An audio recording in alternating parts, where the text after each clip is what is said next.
হাতে সময় কম থাকলে একবার এইভাবে ডিম আর আলু দিয়ে অনায়াসে একটা দুর্দান্ত স্বাদের রেসিপি তৈরি করতে পারেন।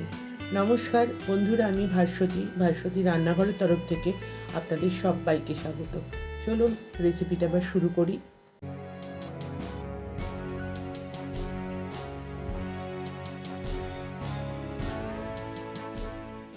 প্রথমে আমি আলুর খোসাগুলো ছাড়িয়ে নেব।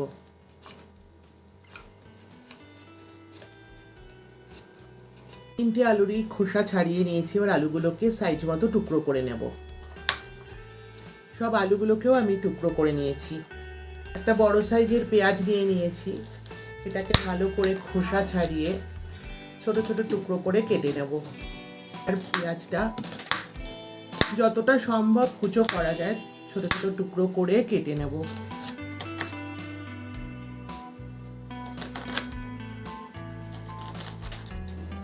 পেঁয়াজটা দেখুন বন্ধুরা, ভালো করে আমি একদম কুচো করে নিয়েছি। আর নিয়েছি একটা টমেটো, রসুনের কোয়া আর হাফ ইঞ্চির থেকে একটু বেশি আদা। এবার রান্নাটা শুরু করা যাক। গ্যাস অন করে কড়াই বসিয়ে দিয়েছি। এবার কড়াইতে দিয়ে দিচ্ছি পরিমাণ মতন সর্ষের তেল। এবার তেলের মধ্যে দিয়ে দেবো কেটে ধুয়ে নেওয়া আলুর টুকরোগুলো। সামান্য একটু হলুদ আর নুন দিয়ে দেবো। দিয়ে দিচ্ছি হলুদের গুঁড়ো, দিয়ে দিচ্ছি লবণ পরিমাণ মতন। এবার আলুগুলো নুন আর হলুদের সাথে ভালো করে ভেজে নেব। আলুগুলো নুন আর হলুদের সাথে ভালো করে ভাজা হয়ে গেছে। এবার এগুলোকে একটা বাটির মধ্যে তুলে নেব।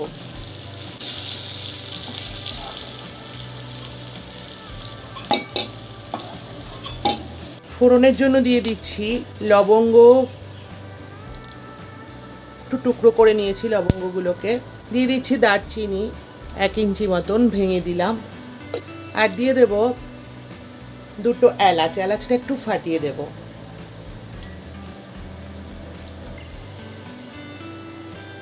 সব শেষে দিয়ে দেব একটা তেজপাতা, দুভাগ করে দিচ্ছি।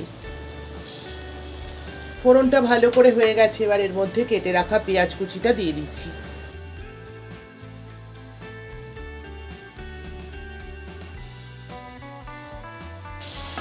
এবার পেঁয়াজটা ফোড়নের সাথে বেশ কিছুক্ষণ সময় ধরে ভেজে নেব। পেঁয়াজটা ভাজা হতে হতে মশলার পেস্ট একটা রেডি করে নিই। টমেটো, রসুন, আদা আর কয়েকটা কাঁচা লঙ্কা নিয়ে একটা মশলার পেস্ট রেডি করে ফিরে আসছি। মশলার পেস্টটা রেডি হয়ে গেছে। এবার এটা পেঁয়াজটার মধ্যে দিয়ে দেব। এদিকে পেঁয়াজটাও ভালো করে ভাজা হয়ে গেছে। এবার এর মধ্যে মশলার পেস্টটা আমি দিয়ে দিচ্ছি।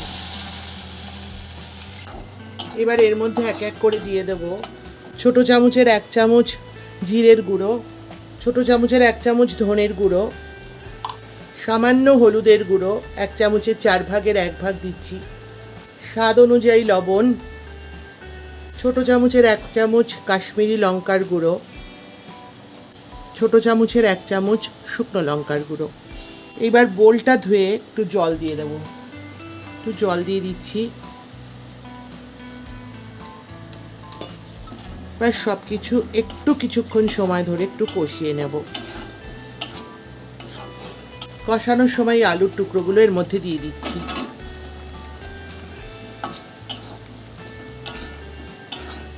একটু কিছুক্ষণ সময় ধরে মশলার সাথে আলুটাকে কষিয়ে নেব। দেখুন মশলা থেকে আস্তে আস্তে তেল ছেড়ে দিচ্ছে। তার মানে আমার কষানোটা একদমই হয়ে গেছে। এবার আমি এর মধ্যে পরিমাণ মতো জল দিয়ে দেবো। আমি এটা ধুয়ে জল দিয়ে দিচ্ছি। এটার বোলটার 75 ভাগ জল দিয়ে দিলাম আমি। আরও একটু জল লাগবে। আমি আবার বোলটারই অর্ধেক জল দিয়ে দিলাম। এবার আমি একটা ঢাকা দিয়ে দেব। ঢাকা অবস্থায় এটা 5 মিনিট রান্না হতে থাকুক। 5 মিনিট পর আমি ফিরে আসছি। 5 মিনিট পরে ফিরে এলাম। দেখুন ঝোলটা খুব ভালো করে ফুটতে শুরু করে দিয়েছে। এবার আমি একটা বাটি নিয়ে নিচ্ছি। এর মধ্যে ডিমগুলো এক এক করে ভেঙে এর মধ্যে নিয়ে নেব। আমি ডিমটা ভেঙেই বাটির মধ্যে আলতো করে নিয়ে নিয়েছি। দেখুন কুসুমটা কিন্তু একদমই গলেনি। এবার আমি এক এক করে ডিমগুলো ফুটন্ত ঝোলের মধ্যে ঢেলে দেব। এবার ডিমটা আমি আলতো করে ঝোলের মধ্যে দিয়ে দিচ্ছি। এবার আমি আর একটা ডিম নিচ্ছি। একইভাবে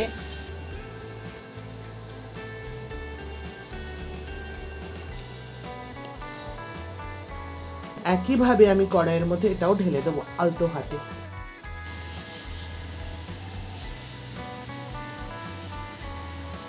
একটা ডিমও এইভাবে নিয়ে কড়াইয়ের মধ্যে দিয়ে দেবো। এটাও একইভাবে আমি ঝোলের মধ্যে ঢেলে দিচ্ছি।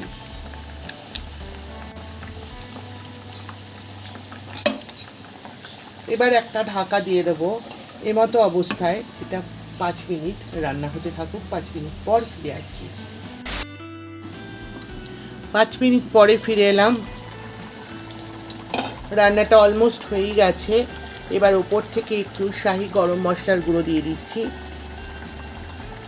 ছোট চামচের হাফ চামচ দিয়ে গ্যাসটা অফ করে দিয়ে 2 মিনিট স্ট্যান্ডিং টাইমে রাখছি। 2 মিনিট পর আমি গরম গরম পরিবেশন করছি।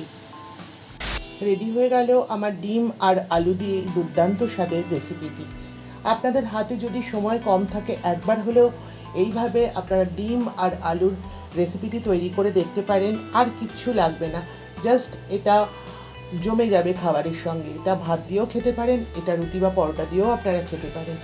আমার এই রেসিপিটি আপনাদের ভালো লাগলে অবশ্যই লাইক করবেন, শেয়ার করবেন।